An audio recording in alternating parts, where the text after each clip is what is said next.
नमस्कार, सत श्री अकाल, जय हिंद दोस्तों। आप सभी का एक बार फिर से स्वागत है सर्व ज्ञान discover new things learning platform पर। आज की इस वीडियो में हम बात करने वाले हैं super TET, UP TET, C TET exam से रिलेटेड वायुमंडल और वायुमंडल की परतों के बारे में संपूर्ण व्याख्या चित्रों के माध्यम से।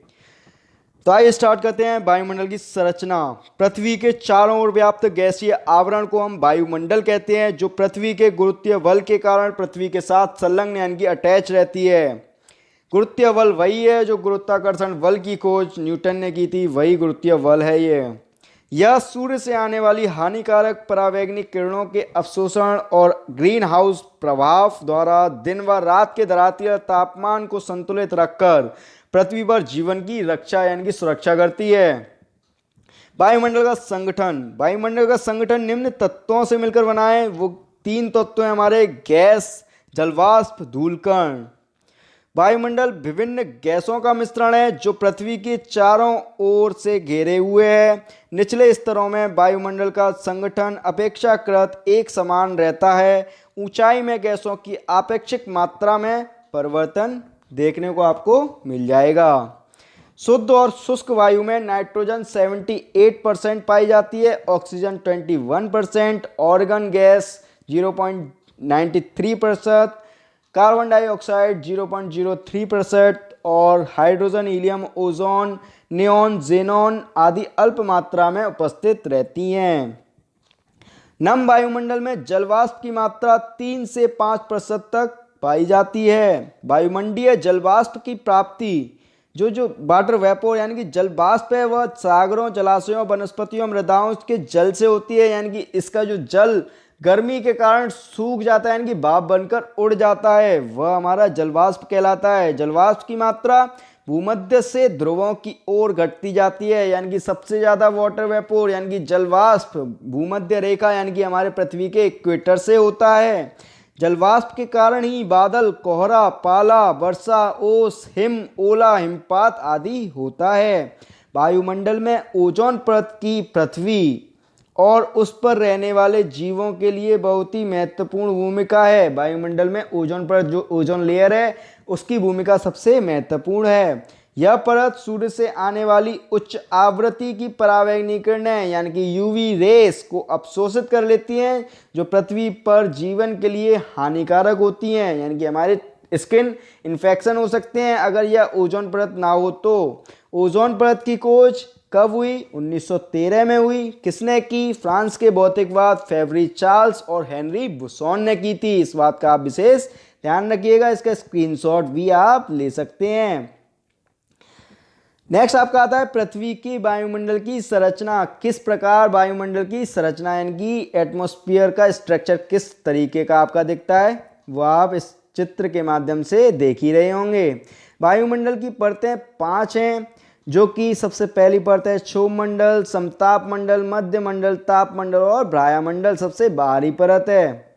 पृथ्वी के वायुमंडल को पृथ्वी की सतह से लेकर ऊपरी स्तर तक उपस्थित 5 स्तरों में बांटा गया है। सबसे पहली परत कौन सी है हमारी? क्षोभमंडल यानी कि इसको हम ट्रोपोस्फियर के नाम से भी जानते हैं। समताप मंडल दूसरी परत है, स्ट्रेटोस्फियर के नाम से जानते हैं इसको। मध्य मंडल को मीजोस्फियर कहते हैं। ताप मंडल को थर्मोस्फियर और ब्राह्मंडल को एक्सोस्फियर के नाम से भी जानते हैं। आइए स्टार्ट करते हैं क्षोभमंडल के बारे में, ट्रोपोस्फियर के बारे में। क्षोभमंडल पृथ्वी से सबसे नज़दीक यानी कि सबसे करीबी मंडल है। क्षोभमंडल वायुमंडल की सबसे निचली परत है। यह मंडल जैव मंडलीय पारिस्थितिकीय तंत्र के लिए सर्वाधिक महत्वपूर्ण है, क्योंकि मौसम संबंधी सारी घटनाएं इसी में घटित होती हैं। यानी कि वर्षा, चक्रवात, आंधी, तूफान, जो भी कुछ आएगा वह इसी क्षोभमंडल में आता है। प्रति 165 मीटर की ऊंचाई पर वायु का तापमान 1 डिग्री सेल्सियस की औसत दर से घटता है। इसे सामान्य ताप पतन दर भी कहा जाता है। यानी कि आप मान सकते हैं कि आप अगर पृथ्वी से यानी कि पृथ्वी के धरातल से आप 165 मीटर की ऊंचाई पर जाएंगे तो 1 सेल्सियस तापमान में आपकी गिरावट मिल जाएगी। अगर आपके धरातल पर 27 डिग्री टेम्परेचर है तो आप को वहाँ 165 मीटर के बाद 1 डिग्री सेल्सियस यानी कि 26 डिग्री सेल्सियस तापमान मिल जाएगा। और नीचे जाएंगे तो आपका वह तापमान बढ़ जाएगा 1 डिग्री सेल्सियस 165 मीटर नीचे जाने पर। इसकी ऊंचाई ध्रुवों पर 8 से 10 किलोमीटर यानी कि उत्तरी ध्रुव और दक्षिणी ध्रुवों पर आपका यह 8 से 10 किलोमीटर की ऊंचाई पर क्षोभमंडल पाया जाता है और विषुवत रेखा पर लगभग 18 से 20 किलोमीटर तक क्षोभमंडल उपस्थित रहता है। समताप मंडल के बारे में बात करते हैं। स्ट्रेटोस्फीयर कहते हैं इसे। ओजोन मंडल समताप मंडल 38 से 50 किलोमीटर तक विस्तृत रहता है, यानी कि 12 से 38 और 12 से 50 किलोमीटर तक विस्तृत रहता है। कहीं पर 50 किलोमीटर, कहीं पर 38 किलोमीटर से तक विस्तृत रहता है। यह समताप मंडल में लगभग 60 से 80 किलोमीटर तक ओजोन गैस पाया जाता है, जिसे ओजोन परत कहा जाता है, यानी कि ओजोन लेयर। इस मंडल में तापमान स्थिर रहता है, यानी तापमान स्थिर यानी कि सामान्य रहता है, तथा इसके बाद ऊंचाई के साथ यह तापमान बढ़ता जाता है। समताप मंडल में यह तापमान बढ़ जाता है।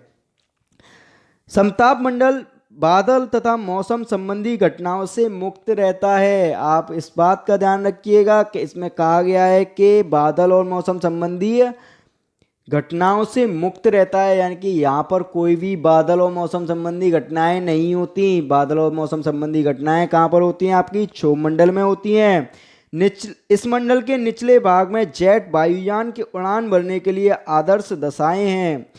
इसकी ऊपरी सीमा को स्ट्रेटोपास कहते हैं। अगर आपका क्वेश्चन आ जाता है कि हमारे प्लेन वायुयान वगैरह कहाँ उड़ते हैं, तो आपका सही आंसर हो जाएगा यह समताप मंडल में उड़ते हैं। आपका क्वेश्चन बन सकता है कि ओजोन परत किस मंडल में उपस्थित है, तो आपका आंसर हो जाएगा समताप मंडल में उपस्थित है।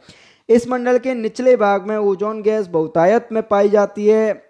इस ओजोन बाहुल मंडल को ओजोन मंडल भी कहा जाता है, यानी कि इसका जो निचला जो हिस्सा है उसको हम ओजोन मंडल से भी संबोधित कर देते हैं, जो कि समताप मंडल के अंतर्गत आता है। समताप मंडल में ओजोन गैस सौर्य विकिरण की हानिकारक परावैंगनिक किरणों को सोख लेती हैं, उन्हें भूतल तक नहीं पहुंचने देती तथा पृथ्वी से को अधिक गर्म होने से बचाती हैं। यहाँ से ऊपर जाने पर तापमान में बढ़ोतरी होती रहती है। यानी कि ओजोन गैस सौरिक विकिरण हानिकारक परावैंगनिक किरणें, यानी कि जो यूवी रेस सूर्य से आती हैं, वह यहाँ पर ओजोन लेयर इसको सोखने का काम करती है, यानी कि अपने अंदर समाहित कर लेती है, हमारी पृथ्वी तक पहुँचने नहीं देती, जिससे कि हमारी पृथ्वी अधिक गर्म नहीं हो पाती। ओजोन परत टूटने की इकाई डॉप्सन में मापी जाती है। इस बात का आप ध्यान रखिएगा। ओजोन परत को नापने की इकाई कौन सी है, उसको हम डॉप्सन में नापते हैं। ओजोन परत के लिए 1987 ईस्वी में मॉन्ट्रियल समझौता हुआ था, जो कि कनाडा देश में हुआ। इस बात का आप ध्यान रखिएगा। समताप मंडल यहाँ पर ये 12 से 50 किलोमीटर तक है, इस बात का आप ध्यान रखिएगा। मध्य मंडल की तरफ बढ़ते हैं। उससे पहले अगर आपने इस चैनल को सब्सक्राइब नहीं किया है या आप इस चैनल पर नए हैं, तो इस चैनल को सब्सक्राइब जरूर करिएगा, जिससे आने वाली वीडियो आपको जल्द से जल्द प्राप्त हो सके और आप इस वीडियो को देख सकें। इस वीडियो को लाइक करें, सब्सक्राइब करें और दोस्तों के साथ शेयर करें, जिससे कि सभी का ज्ञान वर्धन हो सके और आपका ज्ञान भी बढ़े। आते हैं अपने पॉइंट की तरफ वापस। मध्य मंडल यानी कि मीजोस्फीयर में यह वायुमंडल की तीसरी परत है, जो समताप सीमा के ऊपर यानी कि समताप मंडल के ऊपर स्थित है। इसकी ऊंचाई लगभग 50 से 80 किलोमीटर तक होती है। अंतरिक्ष से आने वाले उल्कापिंड, जैसे कि आप चित्र के माध्यम से भी देख रहे होंगे, उल्कापिंड यहाँ पर जलते हुए दिखाई दे रहे हैं, वह इसी मंडल यानी कि मध्य मंडल में आकर जल जाते हैं उल्कापिंड। इस मंडल में ऊंचाई के साथ तापमान में पुनः गिरावट होने लगती है, यानी कि इस मंडल से ही तापमान में दोबारा से गिरावट चालू हो जाती है। मध्य मंडल की सबसे ऊपरी सीमा पृथ्वी का सबसे ठंडा स्थान है, जहां औसत तापमान लगभग -85 डिग्री सेल्सियस देखने को आपको मिल जाएगा। आपका क्वेश्चन बन जाता है कि मध्य मंडल यानी कि पृथ्वी का सबसे ठंडा स्थान किस मंडल में पाया जाता है, तो आपका क्वेश्चन का सही आंसर हो जाएगा मध्य मंडल में सबसे ठंडा स्थान पाया यानी कि देखने को मिलता है, जो कि लगभग -85 डिग्री सेल्सियस हो जाता है। नेक्स्ट आपका आता है ताप मंडल यानी कि थर्मोस्फीयर, हमारी चौथी परत। इस मंडल में ऊंचाई के साथ ताप में तेजी से वृद्धि होती जाती है।